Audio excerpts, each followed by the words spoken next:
ഇപ്പോൾ അതിലുള്ള സുഹൃത്ത് നമ്മോടൊപ്പം ചേരുന്നു. താങ്കൾ കടന്നുപോകുന്ന മനോവേദന നമുക്ക് മനസ്സിലാക്കാൻ കഴിയുന്നതേ ഉള്ളൂ. എന്താണ് നിങ്ങളോട് അതുല്യ പറഞ്ഞിരുന്നത്? ഞാൻ അവളും കൂടി സംസാരിച്ചത് 11-ാം തീയതി ലാസ്റ്റ് ആയിട്ട് എന്നെ വിളിച്ചിട്ട് കരഞ്ഞിട്ടാണ് വിളിച്ചത്. വിളിച്ചിട്ട് ഞാൻ അവളോട് ചോദിച്ചു എന്താണ് ഈ കാര്യം എന്ന് ചോദിച്ചപ്പോൾ എനിക്കിനി സഹിക്കാൻ വയ്യടി, എനിക്ക് നിൽക്കാൻ വയ്യ, അയാളെന്നെ ശരിക്കും ഉപദ്രവിക്കുന്നുണ്ടെന്ന്. നന്നായിട്ട് അയാൾ ദേഹോപദ്രവം ചെയ്യുന്നുണ്ട് അവളെ. ഈ മദ്യപിച്ച് വന്നിട്ട് ആള് നല്ല മദ്യപാനിയാണ്. മദ്യപിച്ച് വന്നിട്ട് നമ്മള് വിചാരിക്കുന്ന പോലെ അല്ല അയാൾ ചെയ്യുന്നത് അവളെ. ഏറ്റവും അവസാനമായി അതുല്യ നിങ്ങൾക്ക് മെസ്സേജ് അയച്ചത് എന്നാണ്? ഏറ്റവും അവസാനമായിട്ട് ഇന്നലെ ആണോ മെനഞ്ഞാന്നാണോ അറിയില്ല, ഞാൻ നാളെ വിളിക്കാമെന്ന് പറഞ്ഞിട്ടാണ് മെസ്സേജ് അയച്ചത്. അപ്പൊ എനിക്ക് തിരിച്ച് റിപ്ലൈ എന്താ ഓക്കേടി നമുക്ക് നാളെ സംസാരിക്കണം. പക്ഷെ എനിക്ക് ഇന്നലെ വിളിക്കാൻ പറ്റിയില്ല അവളെ.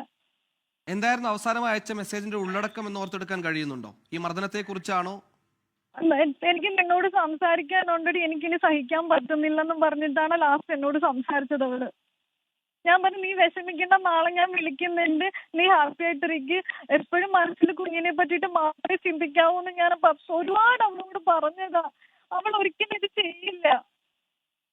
അതായത് അതുല്യ നല്ല മനഃശക്തിയുള്ള ആളാണെന്നാണ് നമ്മൾ അവള് വിശ്വസിക്കുന്നത്. ചെയ്യാനാണെങ്കിൽ ഇതിനു മുൻപ് ഒരുപാട് സാഹചര്യങ്ങൾ ഉണ്ടായിട്ടുണ്ട്. അവൾ അന്നേരമൊക്കെ ചെയ്യുന്നതാ. അവള് ചെയ്യില്ല ഒരിക്കലും ഇത്.